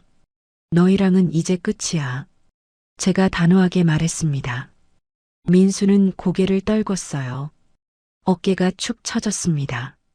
며느리는 계속 울고 있었어요. 엉엉 우는 소리가 거실에 울려 퍼졌습니다. 저는 그 소리를 들으며 서류에 서명했어요. 펜 끝이 종이를 긋는 사각 소리가 났습니다. 박순자. 제 이름이 또박또박 적혔어요. 그때 현관문이 열렸습니다. 지훈이가 학교에서 돌아온 거였어요. 다녀왔습니다. 지훈이 목소리가 밝았습니다. 거실로 들어온 지훈이는 울고 있는 엄마와 아빠를 봤어요. 엄마, 아빠, 왜 울어요? 지훈이가 놀라 물었습니다. 저는 지훈이를 불렀어요. 지훈아, 이리 와봐. 지훈이가 제게 왔습니다. 저는 지훈이를 안아줬어요. 따뜻했습니다. 지훈아, 할머니가 너한테 줄 게 있어. 제가 말했어요. 뭐예요, 할머니? 지훈이가 순수하게 물었습니다. 저는 신탁 서류를 꺼냈어요. 할머니 재산이야. 내가 30살 되면 다 내 거야. 빌딩도, 오피스텔도, 돈도. 제가 말했습니다. 지훈이는 무슨 말인지 잘 이해하지 못하는 표정이었어요. 할머니, 그게 뭐예요? 지훈이가 물었죠. 나중에 알게 될 거야. 지훈아, 할머니 말 잘 들어야 해. 공부 열심히 하고 착하게 살아야 해. 그럼 할머니가 내 미래를 다 준비해놨어. 제가 지훈이 머리를 쓰다듬으며 말했습니다. 지훈이가 고개를 끄덕였어요. 네, 할머니. 며느리가 벌떡 일어났습니다. 어머니, 지훈이한테 그렇게 많은 돈을 주시면 어떡해요? 지훈이는 아직 어린데. 며느리가 다급하게 말했어요. 그래서 신탁이야. 지훈이가 30살 될 때까지는 신탁관리인이 관리해. 너희는 손도 못 대. 그리고 지훈이 교육비는 따로 빼뒀어. 5억 원. 대학 갈 때까지 쓸 돈이야. 제가 차갑게 말했습니다. 며느리는 말문이 막혔어요. 민수가 일어났습니다. 비틀거리며 벽에 기댔어요. 엄마, 정말 우리한테 한 푼도 안 주는 거야? 민수가 떨리는 목소리로 물었습니다. 응, 한 푼도 안 줘. 너희는 스스로 살아가야 해. 제가 말했어요. 민수는 벽을 타고 주저앉았습니다. 쿵 소리가 울렸어요. 며느리는 바닥에 앉아 계속 울었습니다. 저는 그 모습을 지켜봤어요. 가슴이 답답했습니다. 하지만 후회는 없었어요. 저는 서류를 다시 가방에 넣었습니다. 그리고 일어서서 제 방으로 갔어요. 지훈아, 할머니 방에 와봐. 제가 지훈이를 불렀습니다. 지훈이가 제 방으로 왔어요. 저는 가방에서 작은 상자를 꺼냈습니다. 지훈아, 이거 받아. 제가 상자를 건넸어요. 지훈이가 상자를 열었습니다. 안에는 통장이 들어 있었어요. 이게 뭐예요? 지훈이가 물었습니다. 지훈이 교육비야. 대학 갈 때까지 쓸 돈이야. 5억 원 들어 있어. 할머니 재산에서 따로 빼둔 거야. 제가 말했어요. 지훈이는 눈이 커졌습니다. 5억 원요? 지훈이가 놀라 물었어요. 응. 할머니가 지훈이 미래를 위해 준비한 거야. 엄마 아빠한테는 비밀이야. 알겠지? 제가 말했습니다. 지훈이가 고개를 끄덕였어요. 네, 할머니. 지훈이가 저를 꽉 안아줬습니다. 저는 지훈이를 안으며 눈물을 참았어요. 거실로 돌아왔습니다. 민수와 며느리는 여전히 바닥에 앉아 있었어요. 내일 나가. 짐 다 쌌지? 제가 물었습니다. 민수가 고개를 끄덕였어요. 응, 엄마. 다 쌌어. 민수 목소리가 힘없었습니다. 어디로 갈 건데? 제가 다시 물었죠. 친구 집에 잠깐 있다가 월세 알아볼 거야. 민수가 대답했어요. 월세? 돈은 어떻게 마련할 건데? 제가 물었습니다. 제 회사 월급이랑 퇴직금 중간 정산 받아서요. 그리고 지은이도 2주 정직 끝나면 회사 복귀해서 다시 일할 거예요. 민수가 말했어요. 하지만 목소리에는 확신이 없었습니다. 그래. 알아서 하렴. 제가 짧게 말했습니다. 민수는 고개를 들었어요. 엄마, 나중에라도 용서받을 수 있을까? 민수가 물었습니다. 저는 대답하지 않았어요. 그냥 제 방으로 들어갔습니다. 방문을 닫으니 딸깍 소리가 났어요. 저는 침대에 앉았습니다. 남편 사진을 꺼내봤어요. 웃고 있는 남편 얼굴이 보였습니다. 여보, 내가 잘한 거죠? 민수를 이렇게 보내는 게 맞죠? 제가 사진에 대고 중얼거렸어요. 눈물이 주르륵 흘러내렸습니다. 하지만 저는 닦지 않았어요. 그냥 흘러내리게 놔뒀습니다. 다음 날 아침 민수 가족은 짐을 쌌습니다. 현관에 여행 가방 5개가 놓여 있었어요. 저는 거실 소파에 앉아 그 모습을 지켜봤습니다. 지훈이가 제게 와서 안겼어요. 할머니, 보고 싶을 거예요. 지훈이가 울먹였습니다. 할머니도 보고 싶을 거야. 잘 지내야 해. 제가 지훈이 머리를 쓰다듬었어요. 민수가 마지막으로 제게 왔습니다.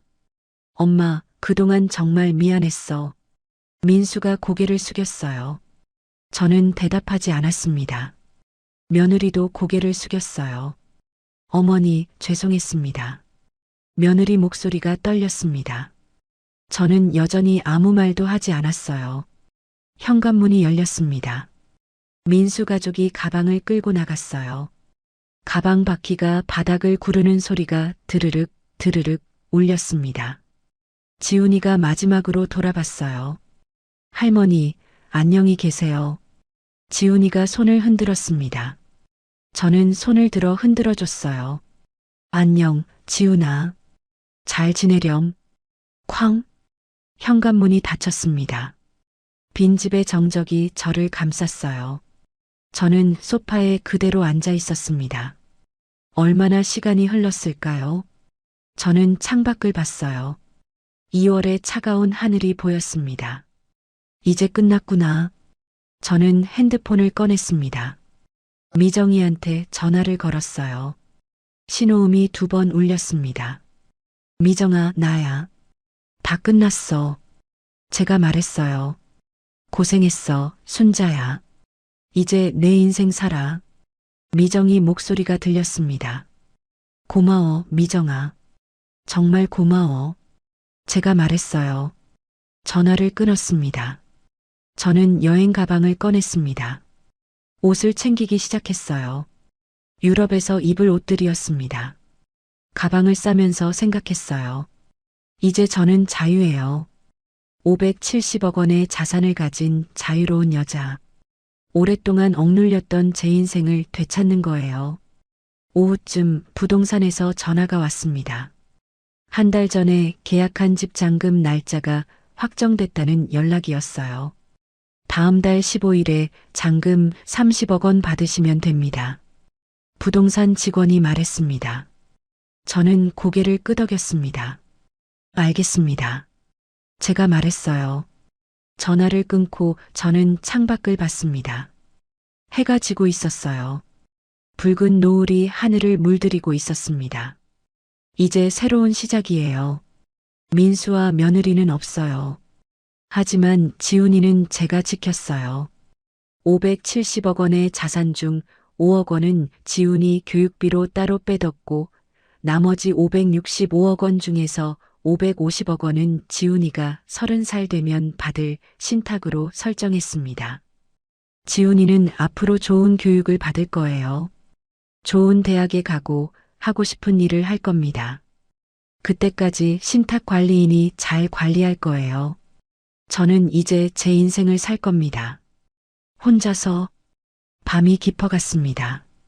저는 침대에 누워 눈을 감았어요. 남편이 떠올랐습니다. 여보, 이제 당신한테 갈게요. 아니, 아직은 아니에요. 먼저 세상 구경 좀 하고 갈게요.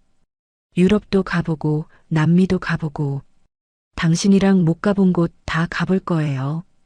그리고 나서 당신한테 갈게요. 저는 작게 웃었습니다. 그리고 잠이 들었어요. 3개월이 지났습니다. 저는 인천공항 비즈니스 라운지에 앉아 있었어요. 창밖으로 비행기들이 이륙하는 모습이 보였습니다. 저는 커피를 한 모금 마셨어요.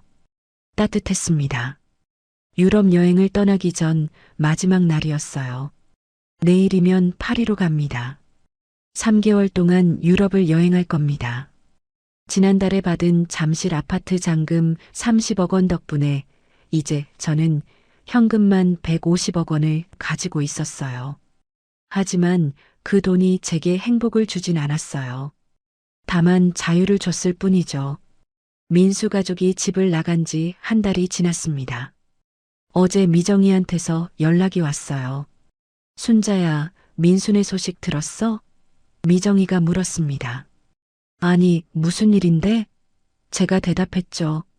민수가 회사 그만뒀대. 임대료 때문에 회사가 다른 건물로 이사 갔는데 구조조정하면서 민수가 잘렸대. 미정이가 말했어요.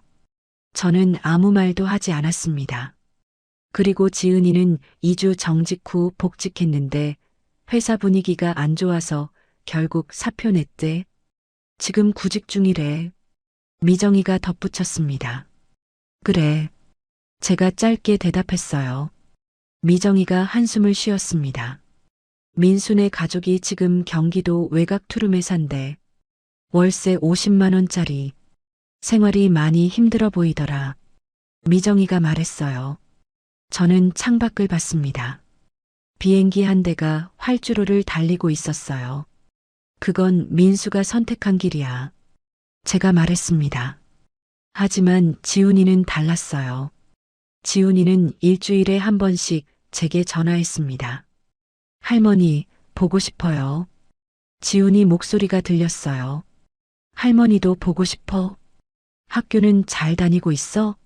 제가 물었죠. 네, 할머니. 전학 가긴 했지만 괜찮아요. 지훈이가 대답했습니다. 공부 열심히 해야 해. 할머니가 지훈이 미래 다 준비해뒀으니까. 제가 말했어요. 네, 할머니. 할머니 언제 한국 오세요? 지훈이가 물었습니다. 3개월 후에 갈게. 그때 만나자. 제가 대답했어요. 지훈이는 제가 지켜야 할 유일한 가족이었어요. 지훈이는 앞으로 좋은 교육을 받을 거예요. 좋은 대학에 가고 하고 싶은 일을 할 겁니다. 그게 제가 지훈이한테 줄 수 있는 최고의 선물이었어요. 지난주 저는 장학재단을 만들었습니다.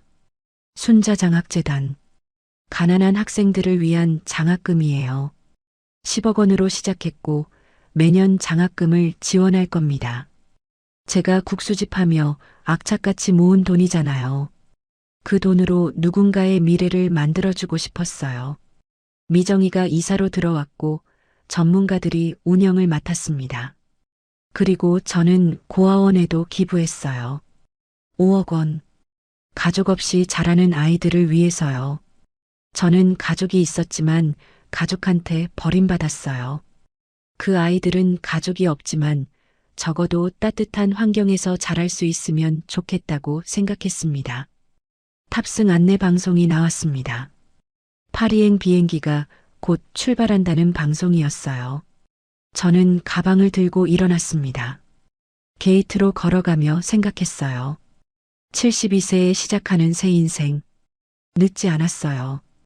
오히려 이제야 제대로 시작하는 것 같았습니다. 민수와 며느리는 저를 사람으로 대하지 않았어요. 하지만 저는 제 존엄을 되찾았습니다. 돈이 많아서가 아니에요. 제가 더 이상 참지 않기로 결심했기 때문입니다. 돈은 도구일 뿐이에요. 진짜 중요한 건 스스로를 지키는 용기였습니다. 비행기에 올랐습니다. 좌석에 앉아 안전벨트를 맸어요.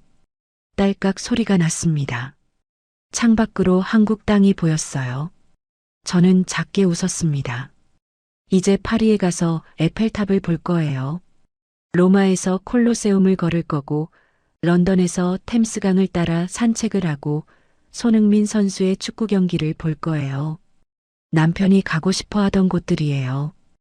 혼자지만 외롭지 않을 거예요. 오히려 자유로울 겁니다.